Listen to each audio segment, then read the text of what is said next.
Hi guys, and welcome to this week's episode of Fireside Chat. I'm Danielle Johnson, and I'm your host for today's episode. I am excited to have you guys here because we're going to be talking today about a pretty important topic. Okay. We're going to talk about boundaries that I set within my gym that made my relationship with the parents in the gym about 10 times better.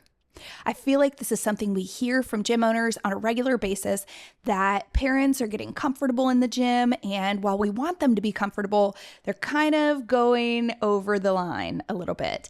That's what we're going to talk about, and I will give you some of the obvious ones, but then also 3 very specific boundaries that I've set with both my parents and my staff that have made a huge difference in our gym.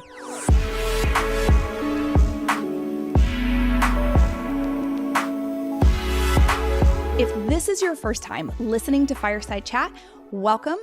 I own a gym in Warrensburg, Missouri named Twister Sports. We have cheerleading, tumbling, gymnastics, Ninja Warrior, birthday parties, licensed childcare program, all the things in a teeny tiny town of 20,000 people. There's nobody here.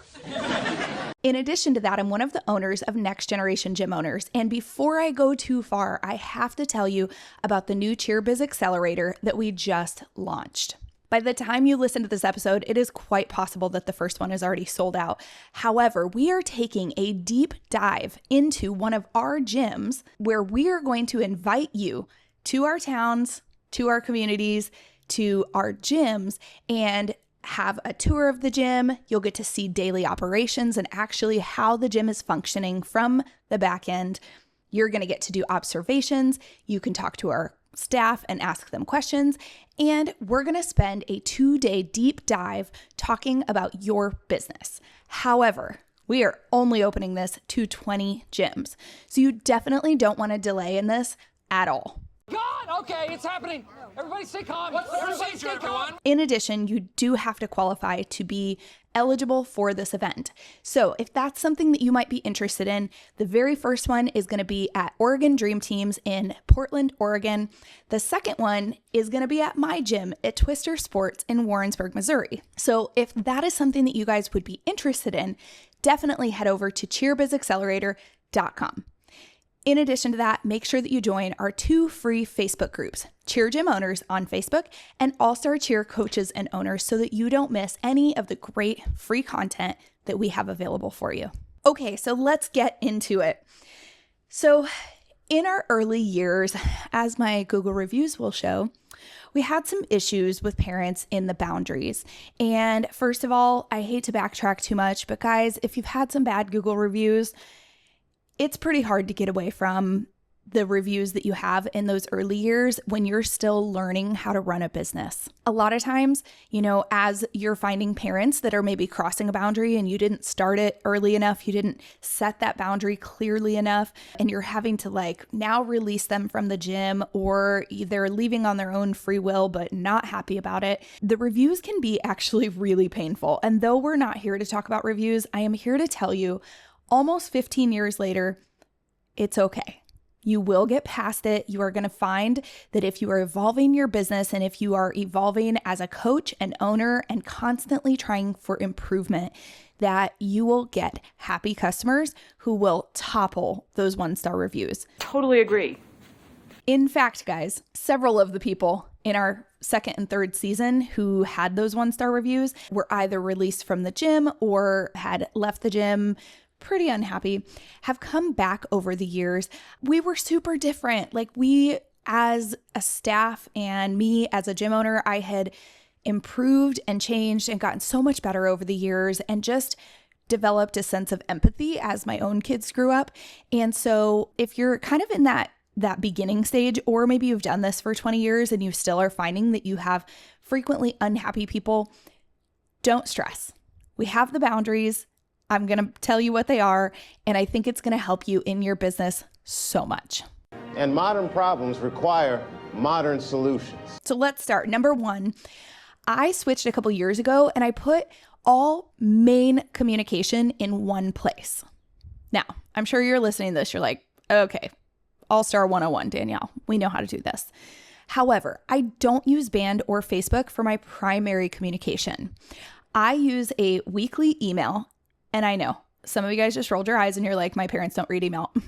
But if you have one email per week that has all the information in it, you are going to get really, really good open rates. And I know that because I send it through email marketing system that I can see who has opened it. And so I know that my weekly email has, from each family in the gym, 100% open rate.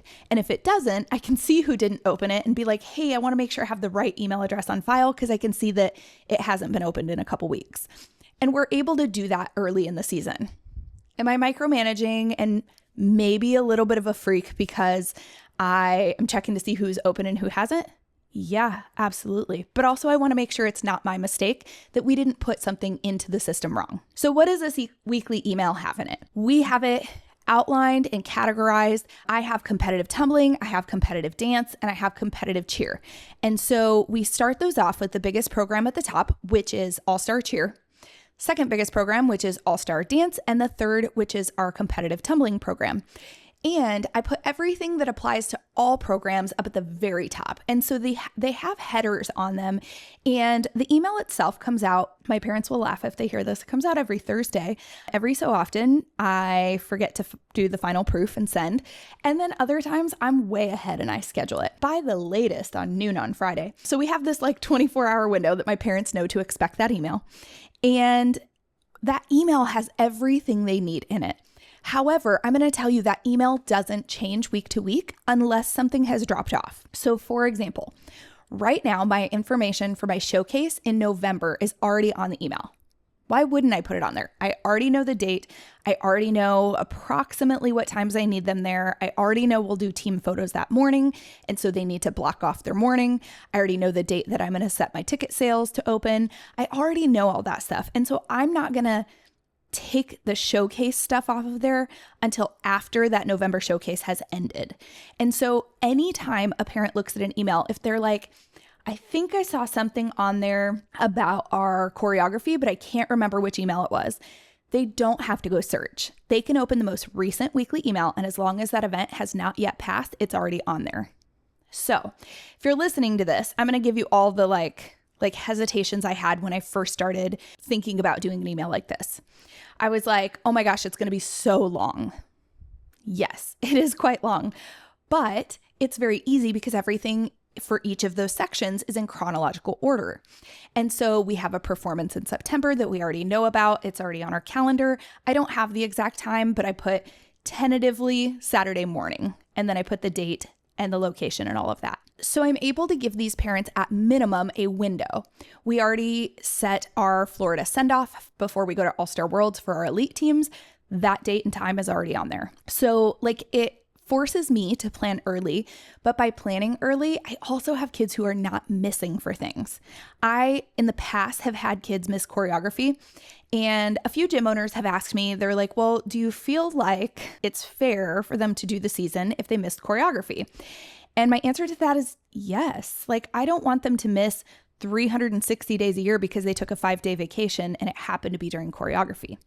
That said, I put my choreography dates on there last October.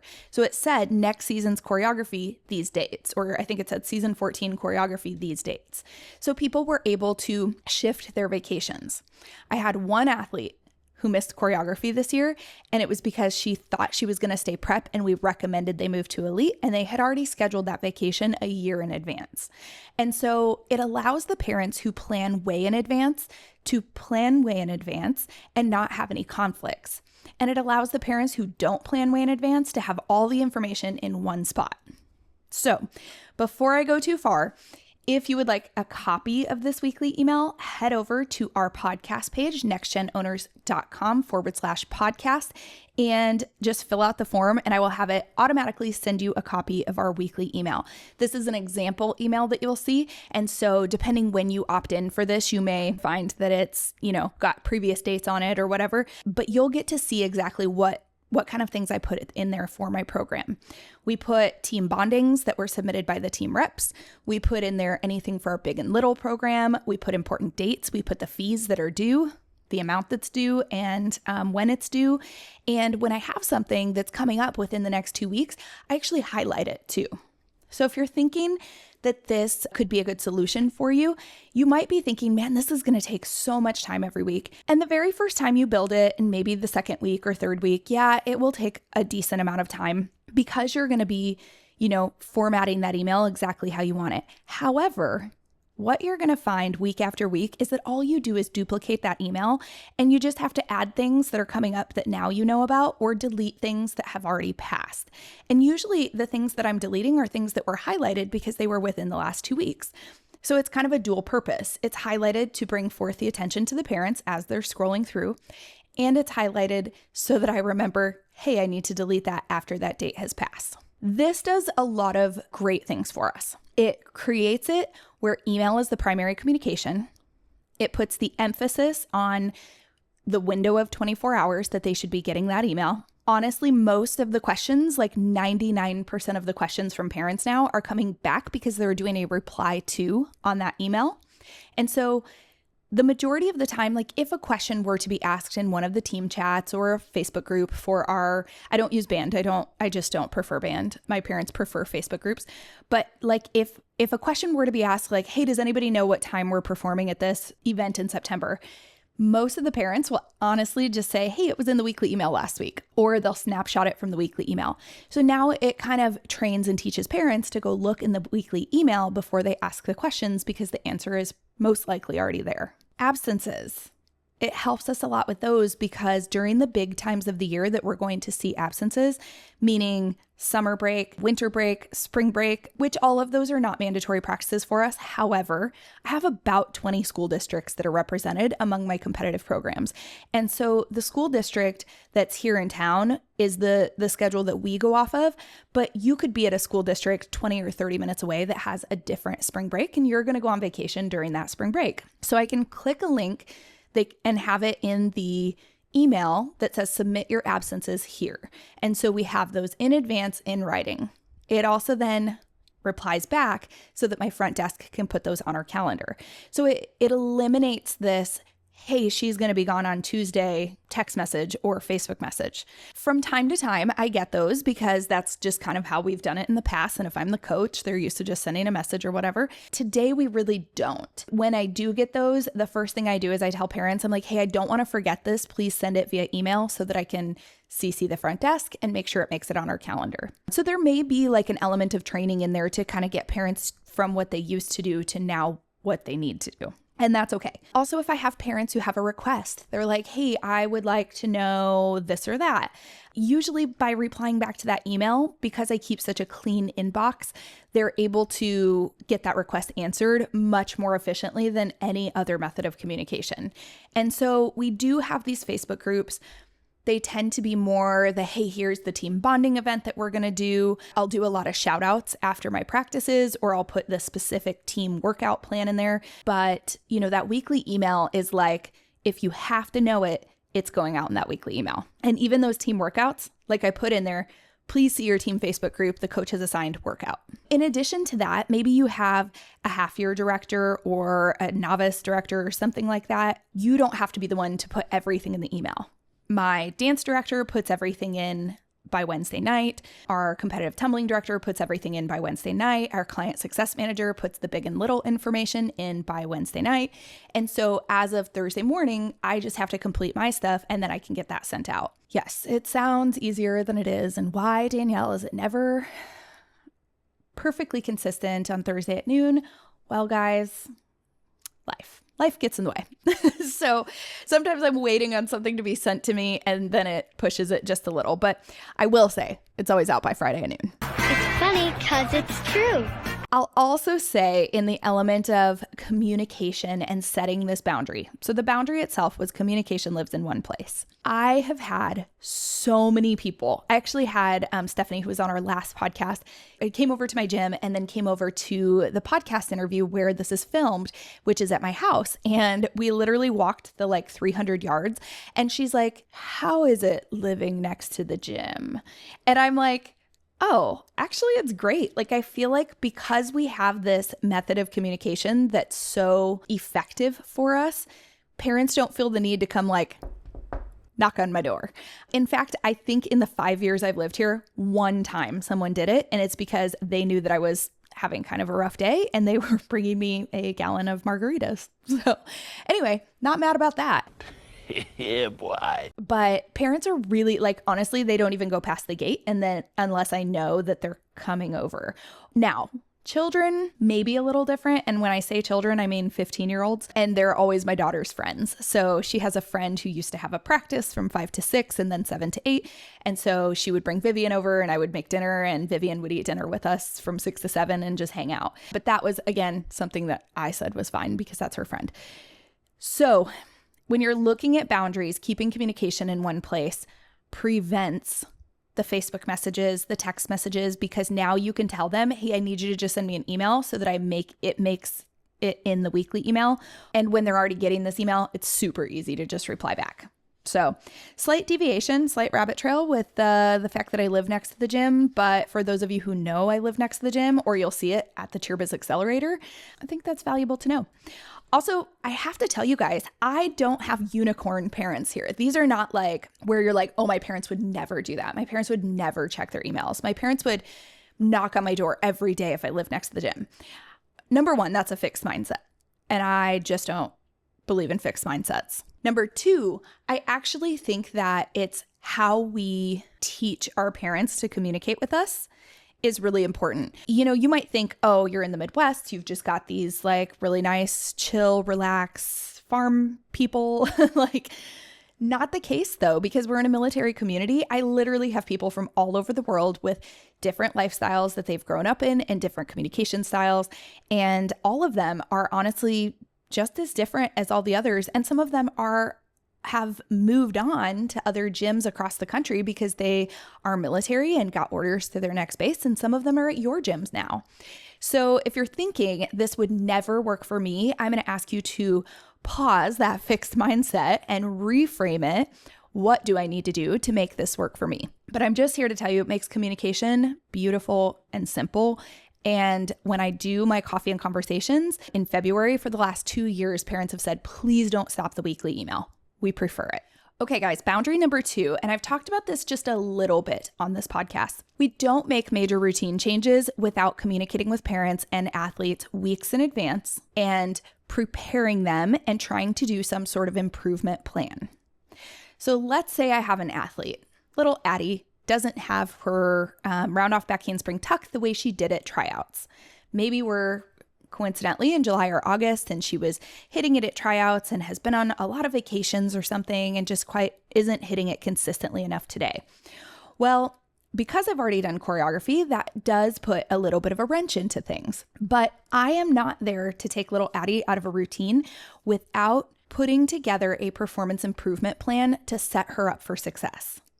So the last thing I'm going to do is say, you're not hitting your tuck. I need you to base test that. And I need this kid over here to now run that pass. We're not going to make these knee-jerk reaction decisions.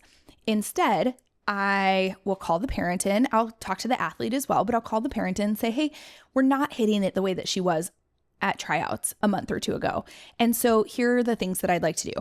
One, I know she's on vacation again next week. I would like her to do daily workouts. I would like a time-lapse video because right now I think we're losing some of the strength that we had coming out of last season.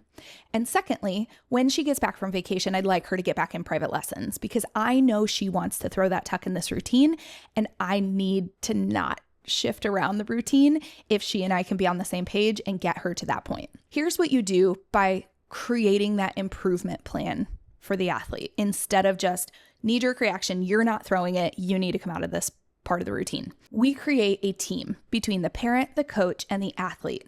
So we're all on the same page. Now, I know you're thinking, how do you do this when it's November, December, January, February, like those months that you're actually competing? Well, you have to start identifying, like be a good coach, identify the problem early. You're less likely to have some of those with the exception of perhaps like true mental blocks.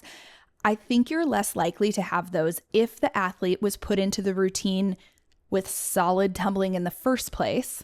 I think you're less likely to have them later in the season because your athletes are going to be better conditioned than they are in late summer. Now, that said, maybe it's a stunt and the stunt just isn't hitting, or the athlete has the mental block.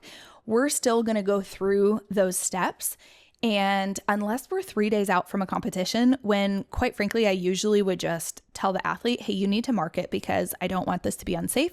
And we're going to lose more points than that 0.2 on difficulty. We're going to lose more points by having you throw it and drop something because we're going to lose it in the execution, in the technique. We're going to get the deduction, and you're not going to feel good moving on to the next part of the routine. So you have to make calculated decisions. But again, I never pull somebody unless we've already kind of had those conversations moving forward. I've had the situations where a flyer has shot up 3 or 4 inches and their heel stretch is just not where it needs to be. And depending on the kind of skills that you're working, sometimes, like if you're talking a heel to heel tick-tock, it might not be possible to hit that tick-tock if all of a sudden the flyer went from having a heel stretch that's way up high and super straight and a front stretch to now they're having to pull it with a bent knee out to the side. And so when we're talking about those, like, you have to start recognizing it early. You have to be a detailed coach. Take video if you have to. If you find that you're not a detailed person, take video of those things so that you can review it later and look at each of the groups. We come back to boundary number 2. That's a boundary for our staff. We just don't make changes. We don't make knee-jerk reaction changes to things because someone's not hitting something. We create a performance improvement plan and we are calculated. Does this mean that my program is the most competitive program in the country? No, it doesn't. I realize that there are other gyms out there that are way bigger than me that are winning every competition. They're winning NCA, they're winning cheer sport, that if a stunt group isn't hitting, they're going to swap somebody out, no questions asked. I have a smaller program. We are a true D2 gym. I have a huge rec program, but I have a small cheer program. I don't have the ability, I don't have an alternate sitting on the sideline. And guys, if the majority of the people listening to this podcast who I've spoken to, you're the same. And so we can't operate like the big gyms, because if you don't have an alternate who can fill every position sitting on the sidelines, then you need to operate kind of in a similar way where we're not going to have those knee-jerk reactions. We're going to try to set the athletes up for success. My personal opinion on the mental training side of things, I think we should be setting them up for success regardless of the size of the gym or the type of the program, because I think their mental well-being moving forward is far more important than a win. Okay, so boundary number 3. If you've been to my gym or you are planning to attend the CheerBiz Accelerator, my lobby is wide open. It is not in a mezzanine. My ceilings aren't high enough for that. In fact, I even have seating that is on the edge of the cheer floor. Now, it's not like a kid's gonna over tumble and fall into a parent. It's like 10 feet away. I had somebody visit my gym this week and they were like, oh my gosh, how does that work? Actually, I've had maybe everybody who's ever visited my gym is like, how does that work? Like, the parents are so close. My answer to that, guys, I love it.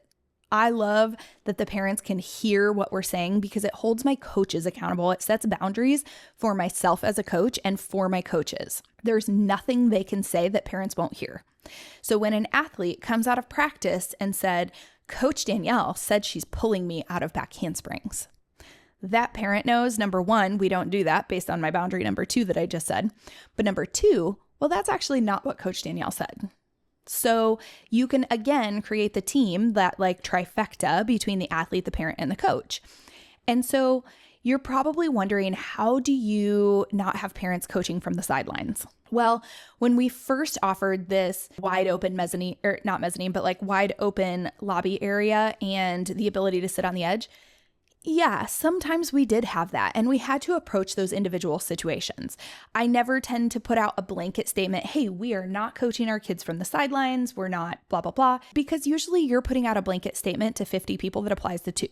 And so we individually approach that with those people, and we create an education for them. And the education is that you, mom, and me, coach, we play 2 different roles, and we have to play 2 different roles for this athlete to be successful.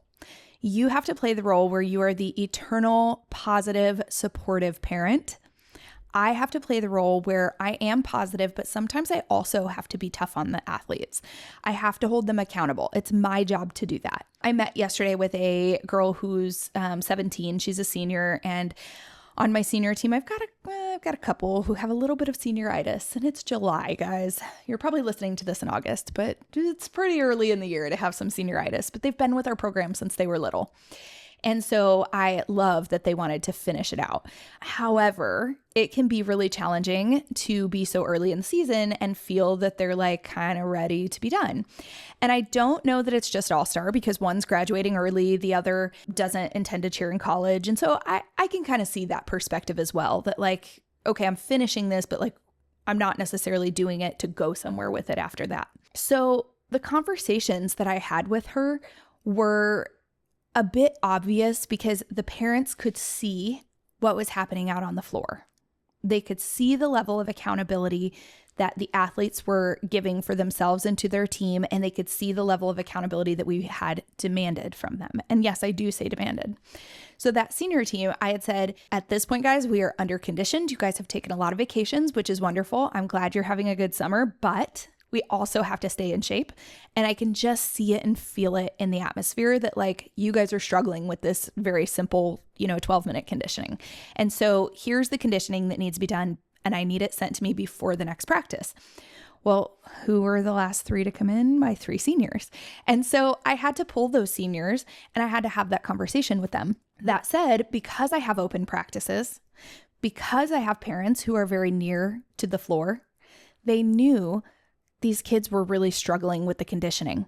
And I was actually able to pop out during warm-ups for just a second with one of the moms of the seniors and said, hey, I'm going to have this conversation with her. I think it's important. You invest a lot into this sport and I'm here to hold her accountable. So I just need to give you that heads up. And you know what, guys? The mom said, thank you. I agree. So you create this environment with the parents where they understand their role, but they respect your role as well because they can hear everything that's happening. For me, if you're looking at what is that boundary, I allow the parents very close and open to the practice, but the boundary is now on them. You're not there to coach your child. And in the event that we see that, I pull the parent aside privately and we have a conversation about education. Now, is that to say that we never have a stunt that, goes down and a parent's like, No, in fact, one of our parents last year, her daughter was a flyer, and I almost told her, I said, hey, when we stunt, you might have to sit farther down in the lobby because it's kind of scary having you do that. And she's like, I'm so sorry. I don't mean to. And I'm like, or like sit on your phone, like just be here, but maybe don't watch so intently. Like you may have to have those kind of conversations, but you need to do it from an empathetic perspective. And if you don't have kids, you're going to have to do it from a sympathetic perspective. I can tell you these things because as the parent of a sophomore in high school now and 3 kids who've grown up and moved out, I know my days are numbered with them. I don't want to miss anything. Like I want to be there for every activity and every event. And if, gosh, guys, maybe I'm crazy. If they let me go to high school cheer practices and sit and watch, I probably would.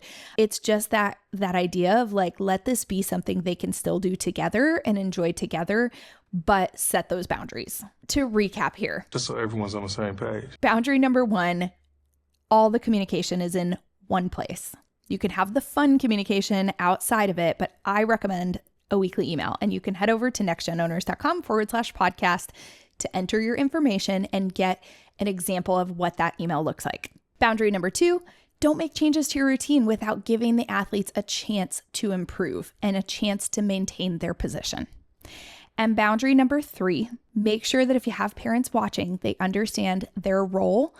And the boundary is that they are not there coaching their child. They're there to support their child and to support the coach. Okay, guys. So with that, thank you so much for listening to this episode. Make sure you head over to cheerbizaccelerator.com, book a call to see if you might qualify for one of our upcoming events. Thanks, and we'll see you next time.